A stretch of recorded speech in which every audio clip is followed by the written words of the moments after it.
मित्रांनो नमस्कार. मी सुधीर दांडेकर. आज दिनांक 16 ऑगस्ट 2020. इतिहासावर बोलू काही या मालिकेचा दुसरा भाग मी आपल्यापुढे सादर करतोय. या दुसऱ्या भागाचा पूर्वार्ध काल मी आपल्यापुढे सादर केला. आज त्याच भागाचा उत्तरार्ध मी आपल्यापुढे सादर करतोय. या भागाचा विषय आहे आपण इतिहास का शिकायचा. आता या प्रश्नातून एक उपप्रश्न निर्माण होतो, तो म्हणजे इतिहासाचा जर काही उपयोग असेल तर आम्ही इतिहास शिकू ना. त्यामुळे या उपप्रश्नाचं जे उत्तर आहे की इतिहासाचे काय काय उपयोग आहेत ते त्यातले काही मी पूर्वार्धामध्ये आपल्याला सांगितले. आता उरलेले उपयोग किंवा उरलेला विषय मी आता पुढे नेतो आहे. इतिहासाचा एक मोठा उपयोग असा आहे की वर्तमान काळातील समस्या ज्या निर्माण होतात, वर्तमान काळात ज्या समस्या निर्माण होतात त्याची कारणं इतिहासामध्ये दडलेली असतात आणि त्या कारणांचा शोध घेतल्याशिवाय वर्तमान काळातील समस्यांचं उत्तर सापडत नाही. आपण जर कौटुंबिक स्तरावरती याचा विचार केला तर प्रॉपर्टीतून होणारी भांडणं किंवा दोन घराण्यामधील वैमनस्य याचं कारण मागच्या पिढीने केलेल्या चुकांमध्ये असू शकतं आणि त्या चुका काय आहेत त्या समजून घेतल्याशिवाय आजच्या या समस्या सोडवता येत नाहीत. आपण राजकीय स्तरावरचा जर विचार केला तर सध्या आपण SC, ST आणि आता OBC सुद्धा या कॅटेगरीतल्या लोकांना रिझर्वेशन देण्याची जी पॉलिसी आहे ती पॉलिसी किंवा कुळ कायदा जो 1957 साली अंमलात आला तो कायदा किंवा लँड सीलिंग ॲक्ट जो ॲग्रिकल्चरल लँड सीलिंग ॲक्ट आणि हा पण शहरी लँड सीलिंग ॲक्टसुद्धा आला. हे सर्व कायदे निर्माण होण्याचं कारण इतिहासामध्ये दडलेलं आहे किंवा मागच्या शतकात ज्या गोष्टी घडल्या त्याच्यात दडलेलं आहे. त्या कारणांचा आपण नीट अभ्यास केल्याशिवाय ही कायदे का निर्माण झाले हे आपल्याला समजू शकत नाही.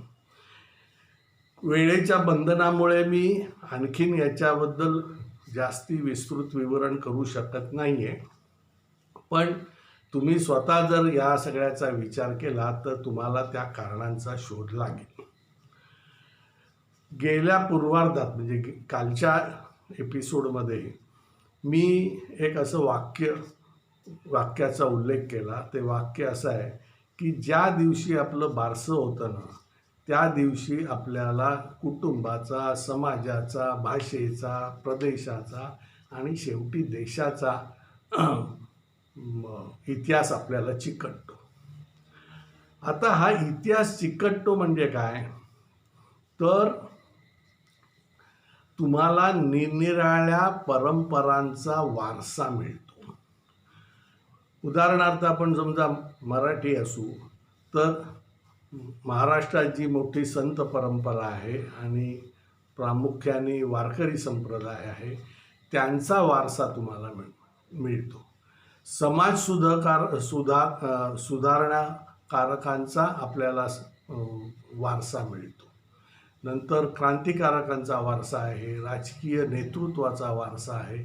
असे अनेक वारसे आपल्याला मिळतात आणि त्याचा जर नीट अभ्यास केला तर आपलं त्याच्यातून व्यक्तिमत्व घडू शकतं.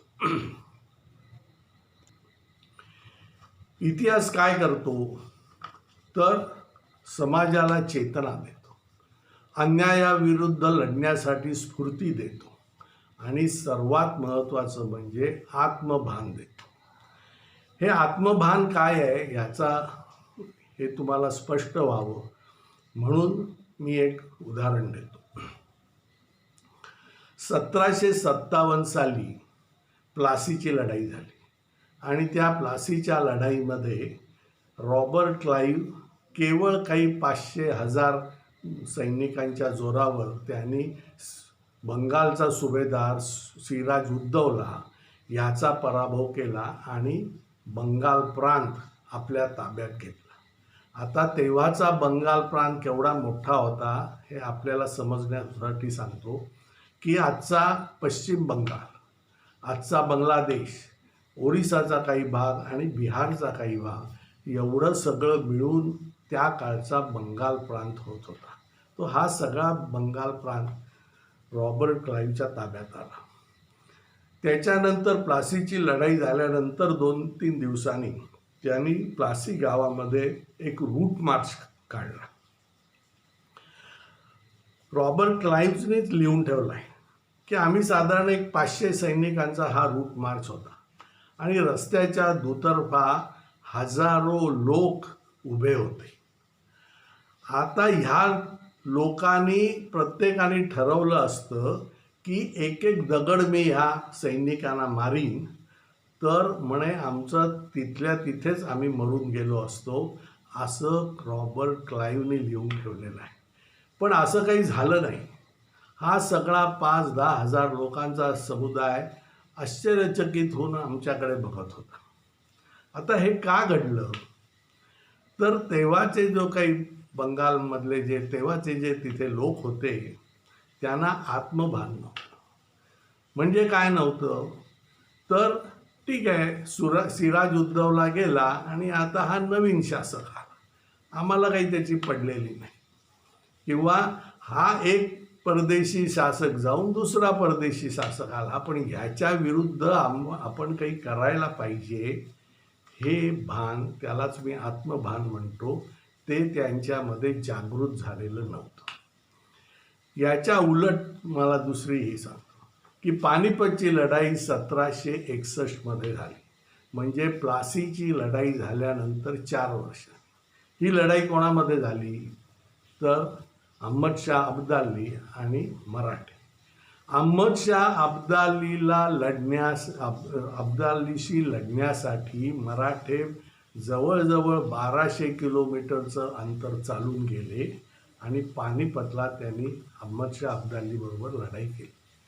पानिपतची लढाई आपण हरलो, याच्यात काही वाद नाही, पण इतक्या झुंजारपणाने मराठे लढलेले आहेत की अहमदशाह अब्दालींनी परत भारतामध्ये येण्याचं धाडस केलं नाही. आता मराठे पुण्याहून किंवा महाराष्ट्रातून पानिपतपर्यंत गेले, हे का गेले तर एका परकीय सत्तेला थांबवण्यासाठी गेले. हे आत्मभान मराठ्यांकडे कुठून आलं तर ते शिवाजीच्या परंपरेतून आलं. तेव्हा मी जे आधी म्हणतोय की परंपरा तुमचं व्यक्तिमत्व घडवते, तुम्हाला आत्मभान देते, इतिहास तुम्हाला आत्मभान देतो, हे या उदाहरणावरून तुम्हाला स्पष्ट होईल. हल्लीची मुलं आहेत ना, ती खूप सेल्फ सेंटर्ड आहे. त्यामुळे हे जे काही माझं म्हणणं आहे की इतिहास तुम्हाला स्फूर्ती देतो, चेतना देतो, अन्यायाविरुद्ध लढायला स्फूर्ती देतो वगैरे वगैरे, हे त्यांना तेवढं पटणार नाही. पण त्यांच्याविषयी सांगण्याच्या आधी एक गोष्ट जी राहिली आहे ती तुम्हाला सांगतो. इतिहास समाजाला स्फूर्ती देतो ही गोष्ट जशी इंग्रजांना माहीत होती तशीच ती गोष्ट लोकमान्य टिळकाला सुद्धा माहीत होती. शिवजयंतीचा उत्सव साजरा करण्यामागचं कारण समाजाला ब्रिटिशांच्या विरुद्ध उभं करणं हा त्यातला एक महत्त्वाचा मुद्दा होता आणि तो बहुतांशी साध्य झालेला आहे. म्हणजे समाजाला स्फूर्ती देण्यासाठी आपल्या इतिहासातील सोनेरी पानं समाजापुढे ठेवली पाहिजेत, ह्या भावनेतून टिळकांनी शिवजयंतीचा उत्सव साजरा केला. टिळकांना जसं हे माहीत होतं तसंच इंग्रजांनाही माहीत होतं. त्यामुळे ट्रॅफलगार स्क्वेअरमध्ये नेल्सनचा पुतळा उभा करणारे इंग्रज भारतात मात्र रायगडावरच्या एकूण एक बिल्डिंग्स तोफा लावून तोडतात, शनिवार वाडा जाळून उद्ध्वस्त करतात. कारण शाही दिमाखात उभा असलेला रायगड हा समाजाला स्फूर्ती देईल हे त्यांना, ही गोष्ट त्यांना माहीत होती. आपण एक साधा विचार करावा. 1674मध्ये शिवाजी राजांचा राज्याभिषेक झाला आणि त्याच्या आधीच ही सगळ्या बिल्डिंग बांधल्या होत्या. त्या हिरोजी इंदुलकर या त्यांच्या बांधकामाचा जो मुख्य होता त्याने बांधला. आता शिवाजीचा बांधकामाचा प्रमुख हा असं बिल्डिंग बांधेल का की ज्या 100 वर्षात कोसळून पडतील? हे शक्य नाही ना. मग रायगड पडण्याचं कारण काय? रायगडामधल्या बिल्डिंग पडण्याचं कारण इंग्रजांनी तोफा लावून तो तोडला. तर ही गोष्ट आपण खूप लक्षात ठेवायला पाहिजे. आता परत आपण मकाच्या मुद्द्याकडे येऊ की हल्लीची मुलं ही खूप सेल्फ सेंटर असतात. त्यामुळे ह्या सर्व आत्मभान, स्फूर्ती, चेतना या गोष्टीमध्ये त्यांना फारसा इंटरेस्ट असेल असं मला वाटत नाही. पण म्हणून मी इतिहासाचा एक उपयोग सांगणार आहे. इतिहासाचा एक मोठा उपयोग काय, तर तो टुरिझम निर्माण करतो की ज्याच्यामध्ये अनेक लोकांना नोकऱ्या मिळू शकतात, त्यांचे व्यवसाय होऊ शकतात. भारता एवढा प्रचंड ऐतिहासिक वारसा फारच थोड्या देशांकडे आहे. इजिप्त, तुर्कस्तान आणि कंबोडिया हे 3 देश असे आहेत की त्यांची अर्थव्यवस्था केवळ टुरिझमवरती अवलंबून आहे. त्यांच्यापेक्षा मोठा वारसा असून आपण इथे टुरिझम निर्माण करू शकलो नाही, ही एक दुर्दैवाची गोष्ट आहे. तेव्हा टुरिझम हा इतिहासाचा एक मोठा उपयोग आहे. त्याच्याकडे आपण दुर्लक्ष केलं. अगदी वैयक्तिक पातळीवरचं एक मी तुम्हाला उदाहरण सांगतो. 2000 वर्षापूर्वी अयोध्येची एक राजकन्या, जिचं लग्न कोरियाच्या राजाशी झालं आणि ती कोरियाला गेली. तिच्याबरोबर भारतातील अनेक विद्वान गेले, अनेक लोक गेले आणि त्यांनी कोरियन राज्यव्यवस्थेमध्ये खूप सुधारणा केल्या. मूळ म्हणजे त्यांच्या भाषेमध्ये आणि त्यांच्या लिपीमध्ये सुधारणा केली. आता ही गोष्ट अविनाश बिन्नीवाले हे एक भाषा शास्त्रज्ञ आहेत, त्यांना माहीत होती. ते एका कॉन्फरन्स करता व्हिएन्नाला गेले असताना त्यांना कोरियातून आलेला एक भाषातज्ञ भेटला. तेव्हा त्यांनी या अयोध्येतल्या राजकन्याची त्याच्याकडे गोष्ट केली. तेव्हा त्यांनी सांगितलं की कशी त्यांनी सुधारणा केल्या आणि त्यांनी हेही सांगितलं की अजूनही आम्ही त्या राजकन्येचा आठवण ठेवतो आणि तिचा एक उत्सव साजरा करतो, इतकी ती आम्हाला प्रिय आहे. याचा आणखीन एक पुरावा मी तुम्हाला देतो. 2003 साली कोरियन एक शिष्टमंडळ भारतात आलं आणि ते अयोध्यात पण गेलं. या शिष्टमंडळाचा जो अध्यक्ष होता किंवा प्रमुख होता तो कोरियन संसदेचा सभापती होता. म्हणजे इतक्या वरच्या दर्जाचं ते शिष्टमंडळ होतं. आणि त्यांची मागणी काय होती, ते अटल बिहारींना भेटले आणि मागणी काय केली त्यांनी की अयोध्येमध्ये आम्हाला जागा द्या, कारण आम्हाला आमची जी म्हणजे राणी आहे की जी अयोध्याहून कोरियात आली तिचं स्मारक उभारायचं. तर ही बातमी 2003च्या सुमारास पेपरात आली होती आणि त्याचं मला ती वैशिष्ट्यपूर्ण वाटली म्हणून मी त्याचं कात्रण माझ्याकडे ठेवलेलं आहे. म्हणजे एक कागदोपत्री पुरावा माझ्याकडे आहे. तर अविनाश बिन्नीवाल्यांची सांगणं असं होतं की मी जेव्हा हा सगळा उल्लेख केला तेव्हा तो कोरियन भाषातज्ञ माझा अगदी मित्र झाला.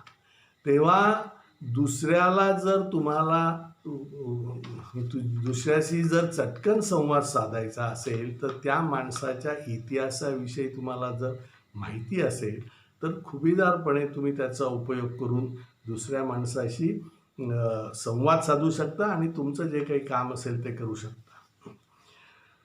राजकीय नेत्याला सुद्धा ही गोष्ट माहिती असणं खूप म्हणजे इतिहास माहिती असणं ही खूप महत्त्वाची गोष्ट आहे आणि ती त्या राजकीय नेत्याला माहिती असायला पाहिजे. याचंही एक उदाहरण आहे.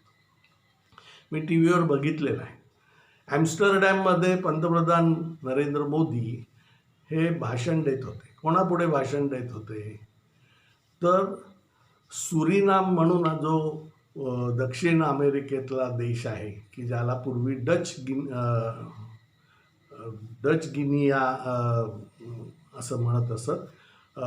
तर त्या देशामध्ये खूप भारतीय आहेत, कारण ते मजूर म्हणून त्यांना ब्रिटिशांनी तिथे नेलं. आता त्या भारतीयांपैकी बरेचसे भारतीय आता ॲम्स्टरडॅममध्ये आहेत आणि त्या लोकांपुढे पंतप्रधान भाषण देत होते. पहिलं वाक्य त्यांनी काय म्हटलं की मला तुमचा खूप अभिमान वाटतो, कारण 100 वर्षापूर्वी तुम्ही सुरिनाममध्ये गेलात, पण तरीसुद्धा हिंदी भाषा तुम्ही अजून जपून ठेवली आहे. तुम्हाला हिंदी कळतं, तुम्ही हिंदी बोलता, या सगळ्याचा मला अभिमान आहे. एवढं वाक्य म्हटल्यानंतर त्या सभागृहात एवढा जल्लोष झाला की काही विचारता सोय नाही. मी प्रत्यक्ष ते बघितलं आहे. म्हणजे एका क्षणामध्ये पंतप्रधान मोदींनी त्यांची मनं जिंकली. तर असा हा इतिहासाचा उपयोग असतो आणि वैयक्तिकरित्या सुद्धा तुम्ही उपयोग करून घेऊ शकता. आत्तापर्यंत जो मी इतिहासा संबंधी जे काही बोललो, तो इतिहास काही आपल्याला शाळेत शिकवला जात नाही. तो इतिहास आपल्याला प्रयत्नपूर्वक गोळा करावा लागतो आणि गोळा करण्याची जी जाण आहे ती आपण इतिहास का शिकायचा हे समजल्याशिवाय ही जाण येत नाही. तेव्हा मला असं वाटतं आहे की माझ्या या दोन्ही भागांमुळे तुम्हाला आपण इतिहास का शिकायचा याविषयीची संकल्पना पूर्णपणे कळलेली असेल आणि त्याप्रमाणे तुम्ही आता इतिहास गोळा करायला लागाल अशी मला नक्की खात्री आहे. धन्यवाद.